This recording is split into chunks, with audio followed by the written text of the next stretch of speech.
Katie. Go back a little bit. Yeah, back this way, yeah? Back a little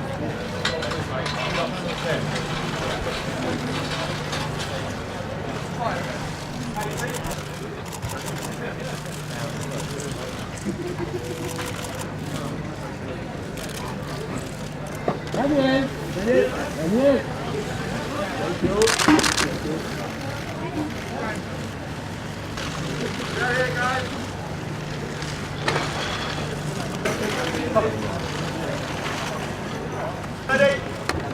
Go, do it. Nice and slow, guys. Look this way, Sam. That's all. Slowly. Okay, stop there. This way. Okay, carry on, guys.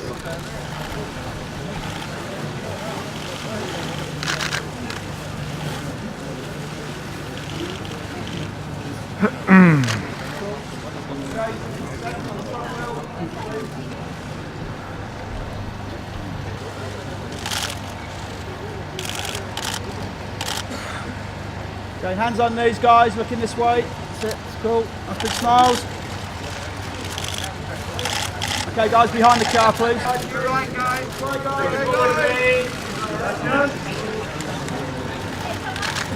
Okay.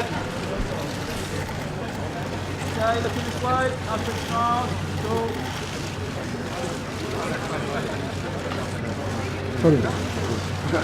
Okay, guys, thank you very much. Two drivers come to the blue line, please. Cool.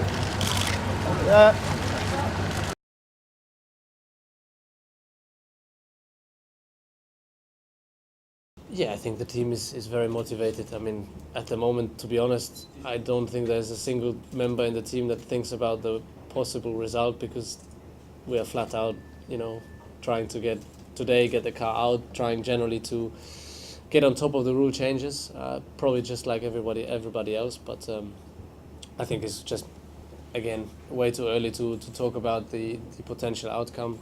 I think we need to really wait testing and the first couple races, see where we are, and then, after three, 4 races, you might be in a better place to judge, how good you are or how bad you are compared to the others, and then set your targets accordingly. Right now, to have any sorts of expectations is impossible because there's too many new things. At the moment, it's all guessing. We haven't been out, we haven't done an awful lot of running yet. We haven't tested the car in different situations, as in quali trim, race trim, which will be probably very, very different this year. So there's a lot of things that potentially will change. How big the change is at this stage, we probably can say there will be a change. We guess it's pretty big, but how big we'll need to wait and see, and whether it favors myself or other drivers in particular, just because the way they drive the car, because what they're good at, is very tricky to know. It's very difficult to know at this stage. But for sure there will be new elements of driving skills, different skills generally that you'll have to get on top of, you'll have to adapt. It's a new car, it will feel differently, so of course, if you drive it the way you drive it last year in the race, for example, you won't see the checkered flag. So that's a very simple one to understand. But which way is the best, etc. Obviously, every driver needs to find his own way. Well, advice is difficult because in the end, he's grown up. At least that's what it says in the passport, and also the way I got to know him. He became a man. So obviously, he's been a couple of years now in Formula One and has experience.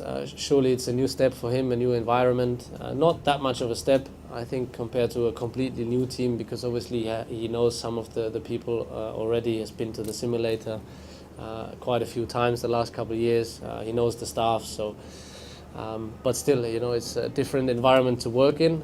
To work with these people is different than just knowing them. So he will have to obviously get to know everybody, and it will take I think, just speaking of my experience, it takes some time to speak the same language when you talk to your engineer, etc. But everybody's happy for him to arrive in the team, and looking forward, to have him on board. And obviously, there's a lot of new things this year. Everybody has to adapt to.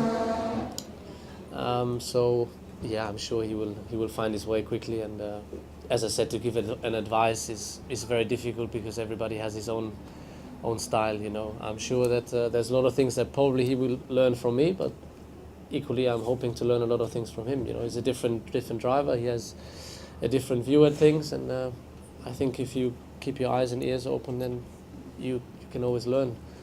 Even though, you know, he hasn't, or he doesn't have the experience that maybe Mark had the last years, but still, you know, as I said, talented enough, earned his place, so I'm sure he'll give me a hard time. It looks really good. Believe it or not, this morning was the first time I'd seen it as well in its full bodywork, and obviously I'd seen a few pictures, but looked better in real life. So yeah, it looks good until I drive. Obviously I'm not going to know what it feels like, but yeah, I'm sure it's going to be exciting. I approach it with obviously a lot of enthusiasm, a lot of excitement. It's a huge opportunity for me to learn from, you know, it's a bit of a privilege, I guess, to have a four-time world champion alongside me, to, you know, be able to see his data, to see what he's doing on track, and to try and better myself, you know, learning off him. It's I guess a privilege, so that I'm really looking forward to. And then I'll just take it step by step, you know, obviously take each test as it comes, and then each race as it comes. You know, obviously for me, I'd love to be as competitive as soon as possible, but I'll just take it step by step and learn what I can from Seb. To be honest, like, I haven't set any expectations in terms of where I'd like to finish. Obviously, if someone said, if you could be world champion, would you be happy? Of course I'd be happy. But I think just for me to, you know, I'd love to get a win, you know, to stand on the top step, that would be amazing. But just to go through the year, continuing to learn, and yeah, to try and match Seb, at least at some point, and to really set myself up, you know, at the front of the grid, you know, not to be a one-hit wonder, so to speak. It's been epic this winter, to be honest with you. I mean, because the car's an awfully lot more complicated. There's probably, I don't know, 40% more drawings that are required to produce the car, and therefore necessary parts that go along to be manufactured as well. So I think the effort that has gone in from the team behind the scenes has been quite outstanding. And when you think that we only started our crash testing 10 days ago, you know, others have been doing that for several months. So it's been a Herculean effort by every member of the team in Milton Keynes, and you know, to have a car here, you know, at the first test is an achievement in itself. The bottom line is, you look at the rules, you enter the championship, and you do the best job that you can. And you know, that's exactly what our guys have done. And we've got a great team. We've got great strength and depth throughout the company. You know, we've got two fantastic drivers. I'm really excited to see how Daniel's going to perform this year. You know, Sebastian has just developed and got stronger and stronger over the last few years. So we've got an awful lot to be optimistic about. We've got a lot to worry about as well, but that's the same for every team up and down the pit lane. And I think that you know, chassis still will be a key element. Aerodynamics will be a key element. You can see that already some cars look different to others. And you know, I think that aero will still play a key role, but the engine influence is going to be bigger. I think you know, the pressure is the pressure we put on ourselves. You know, in many respects, we've got nothing left to prove after what we've achieved over the last, you know, 8 years. But you know, the motivation is as high as ever. The determination within the team is as high as ever, and everybody's looking forward to going racing again. And I think that you know, it's only just 2 months since our final you know, race of last season in Brazil, where we finished, you know, first and second, and it'd be great to get off to a strong start, you know, to a new campaign. I guess with the performance we had at the end of last year, then probably we'd have been quite happy if the regulations hadn't changed. But the reality is regulations should change from time to time. It's an equal opportunity for all of us, so it's a fresh start, and the usual sort of slight nervousness and tentativeness that what's everybody else been up to. We know roughly what we've done, but we don't know whether that's as good or not as good as other people. I think probably the emphasis could well be on reliability in the first few races. Melbourne's difficult to forecast, but I suspect there's going to be a large number of red flags through winter testing, that's for sure.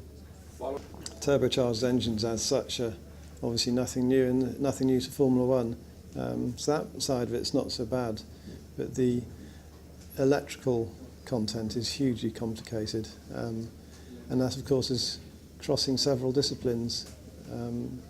As I say, hybrid cars, electric cars, when they reach the road, have had lots of research. They're cars that aren't designed to ever be taken apart, really. They're almost sealed for life cars.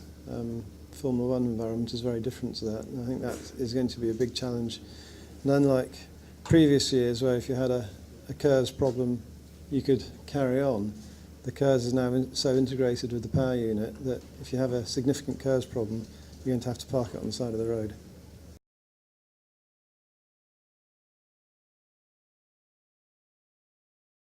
Yeah, I think I was as shocked as probably everybody else in the paddock. Obviously, I've known him for a long time. Been looking up to him for all my life, and yeah, it's. I got to know him obviously when he did his comeback a little bit more, and he became a friend. We didn't have an awful lot of contact, but so it was not like every day on the phone, but we spoke to each other regularly, and yeah, it's you know, at the beginning I heard some news that he had an accident, and of course you didn't think of the accident being that bad, especially these days. You know, everything gets spread out in the media fairly quickly, and usually there's not a lot to talk about, but in that case, obviously, yeah, it's proof enough that he's still in coma, and we still don't know which shape he will be when he wakes up, which is horrible for, especially I think for his family and close friends, not knowing what's going to happen. So, in that regard, you know, as I said, I think I'm still as shocked as everybody else, and obviously pray for, you know, and hope that he will just come back and the miracle will happen, and he will be the person he has always been before.